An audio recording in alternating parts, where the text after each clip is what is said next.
வணக்கம் நேர்களே, கஞ்சா சமையல் சந்தோஷினி. வாங்க, கற்பூரவள்ளி இலையில நம்ம பொடி நுணுக்கலாம். சளிக்கு நல்லது. பெரியவங்களும் சாப்பிட்லாம், சின்னவங்களும் சாப்பிட்லாம். இலையை கொடுத்தா சாப்பிட மாட்டாங்க. அதனால நம்ம இந்த இலை நல்லா நிழலில் காய வச்சு தாங்க இருக்குது. ஆனால் நிறம் மாறாமல் அப்படியே இருக்குது பாருங்கள். இது நம்ம போட்டு இதை பொடியில் அரைச்சிடலாம். நல்லா காய வச்சு வச்சுருக்கேன். பூண்டு, பெருங்காயம் எடுத்துருங்க, வறுத்துருக்கேன் பாருங்கள்.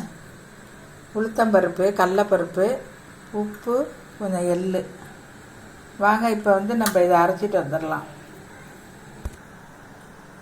இப்போ கற்பூரவள்ளி பொடி நுணுக்கிட்டு வந்தாச்சுங்க. இது ரொம்ப நாளைக்கு இருக்காது. அந்த இலை நம்ம நல்லா காய வச்சாலும் அது பஞ்சு மாதிரி தாங்க இருக்கும்.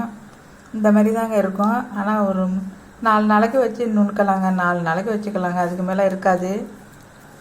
நல்லா டேஸ்டியாக இருக்கும். சளிக்கும் நல்லது. பெரியவங்களும் சாப்பிட்லாம், சின்னவங்களுக்கும் கொடுக்கலாம்.